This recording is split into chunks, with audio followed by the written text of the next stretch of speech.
Ofisi ya PPRA Tabora yateketea kwa moto.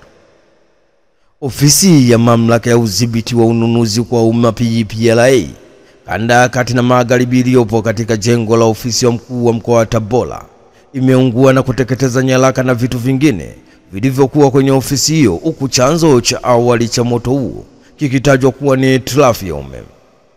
Afisa utawala kutoka Jeshi la Zimamoto na Uokoaji, mratibu mwandamizi wa jeshi hilo Omar Simba, ambaye ameongoza zoezi la kuzima moto huo, amesema moto huo ulianza kuwaka katika chumba kimoja na kutoa wito kwa jamii kutumia vifaa vya kuzimia moto vilivyopo katika maofisi na kuweza kudhibiti majanga ya moto.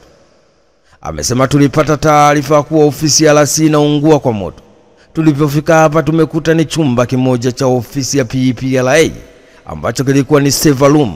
Kutokana na changamoto ya ofisi, hawa wenzetu walikuwa wanatumia kama server room na kuhifadhia baadhi ya vifaa kama vya stationary, vitu vilivyochangia kusambaza moto kwa kasi, lakini kwa bahati nzuri tumefanikiwa kuzima moto katika chumba hicho kimoja ambacho kilianza moto ndio kikaungua na kusababisha vyumba vya jirani kupasuka vioo kutokana na joto la moto.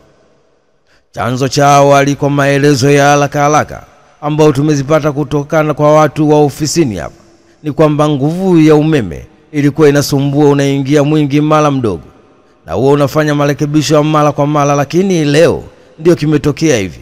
Kama Jeshi la Zimamoto tunaendelea kufanya uchunguzi wa kina ili kubaini ni nini hasa chanzo cha ajali, na pia ninawashauri wananchi kutumia vifaa vya kuzimia moto ambavyo vinawekwa katika maofisi. Ni taarifa kutoka huko mkoani Tabora. Hatimaye ofisi ya mamlaka ya udhibiti wa ununuzi kwa umma PPRA kanda ya kati na magharibi iliyopo katika jengo la ofisi ya mkuu wa mkoa wa Tabora imeungua na kuteketeza nyaraka na vitu vingine vilivyokuwa katika ofisi hiyo, huku chanzo cha awali cha moto huo kikitajwa kuwa ni hitilafu ya umeme. Amos Makala atoa kauli. Katibu wa halmashauri kuu NEC itikadi, uenezi na mafunzo wa Chama cha Mapinduzi CCM CPA Amos Makala amewasili katika ofisi ya Chama cha Mapinduzi mkoani Mbeya kuanza ziara siku tatu katika mkoa wa Mbeya na Iringa, akisema kuwa hakuna haja ya kuwabembeleza Chama cha Demokrasia na Maendeleo Chadema, kwani Chama cha Mapinduzi CCM kinakwenda kwenye uchaguzi kwa mujibu wa katiba.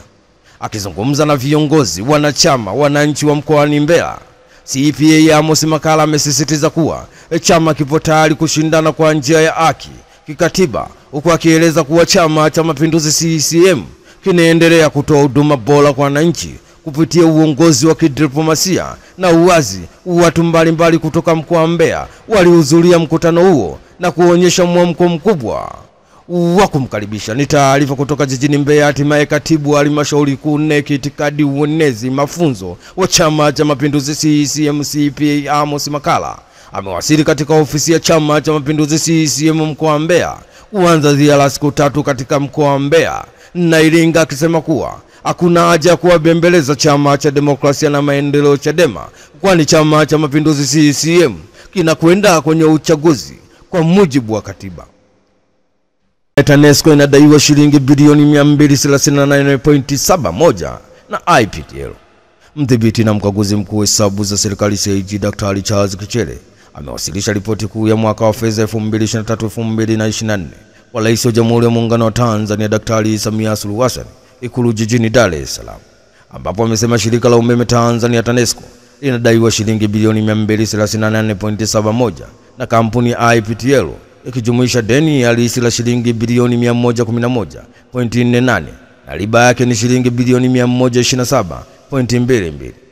Daktari Charles Kichele amesema pamoja na mgogoro kuhusu kutohusishwa kwa leseni ya IPTL kati ya mwaka 2017 hadi mwaka 2022, kampuni hiyo iliwasilisha madai mengine mengi ya fidia, gharama za uzalishaji na ada ya kisheria, huku TANESCO ikidai mgogoro huo umeshatatuliwa kupitia kesi yenye nambari 200 ya mwaka 2015. Kwa upande mwingine, hadi Juni mwaka 2020, IPTL ilikuwa imerejesha dola za Marekani milioni 148, shilingi bilioni 389.83 zinazodaiwa na serikali tangu Februari mwaka 2022, zilizotokana na makubaliano kuhusu fedha za Tegeta escrow. Napendekeza kuwa serikali ifanye tathmini kamili ya madai yote ya madeni yaliyohusiana na kampuni ya IPTL ili kubaini uhalali wake, usahihi wake na utekelezaji wa makubaliano ya kisheria. Pia serikali irejeshe pesa inazozidai IPTL dola za Kimarekani milioni 148.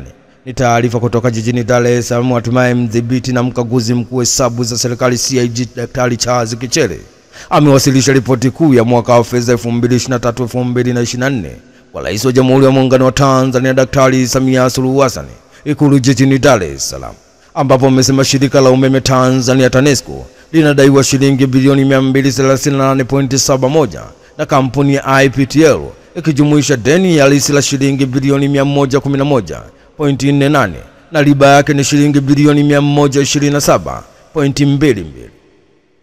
Daktari Kikwete awasilisha ujumbe wa Rais Samia nchini Algeria. Rais mstaafu wa Tanzania Daktari Jakaya Mrisho Kikwete amewasilisha ujumbe maalum kutoka kwa Rais wa Jamhuri ya Muungano wa Tanzania Daktari Samia Suluhu Hassan kwa Rais wa Jamhuri ya Kidemokrasia ya Watu wa Algeria. Katika mazungumzo yao, viongozi hao wawili walijadili kwa kina kuhusu uhusiano wa muda mrefu wa kindugu kati ya Tanzania na Algeria, wakisisitiza mshikamano na ushirikiano imara ulioanzia enzi ya harakati za ukombozi wa Afrika. Na waasisi wa mataifa hayo mawili pia wamejadili njia za kuimarisha zaidi uhusiano wa kidiplomasia na ushirikiano katika sekta kama biashara, uwekezaji, elimu, afya na ulinzi. Katika hatua nyingine, waziri wa afya Jenista Mhagama amewasilisha ujumbe maalum wa Rais wa Jamhuri ya Muungano wa Tanzania Daktari Samia Suluhu Hassan kwa Rais wa Jamhuri ya Malawi Lazarus Chakwera katika ikulu ya rais iliyopo jijini Lilongwe nchini Malawi. Rais Chakwera amewashukuru sana wa Tanzania na Rais wa Jamhuri ya Muungano wa Tanzania kwa ujumbe huo maalum na kusema Malawi na Tanzania zinaendeleza ushirikiano wa kihistoria uliopo baina ya mataifa hayo mawili. Ni taarifa kutoka kwa nchini Algeria. Rais mstaafu wa Tanzania Daktari Jakaya Mrisho Kikwete amewasilisha ujumbe maalum kutoka kwa Rais wa Jamhuri ya Muungano wa Tanzania Daktari Samia Suluhu Hassan kwa Rais wa Jamhuri ya Kidemokrasia ya Watu wa Algeria. Katika mazungumzo yao, viongozi hao wawili walijadili kwa kina kuhusu uhusiano wa muda mrefu wa kindugu kati ya Tanzania na Algeria, wakisisitiza mshikamano na ushirikiano imara ulioanzia enzi za harakati za ukombozi wa Afrika. Na waasisi wa mataifa hayo mawili pia wamejadili njia za kuimarisha zaidi uhusiano wa kidiplomasia na ushirikiano katika sekta kama biashara, uwekezaji, elimu, afya na ulinzi. Mkuu wa JKT Tanzania aonya wanaogushi saini yake. Mkuu wa Jeshi la Kujenga Taifa JKT Meja Jenerali Rajabu Mabele ametoa onyo kwa baadhi ya watu wanaogushi vyeti vya jeshi hilo pamoja na kugushi saini yake wakitumia katika matumizi mbalimbali, hasa kuomba ajira kwenye vyombo vya ulinzi na usalama.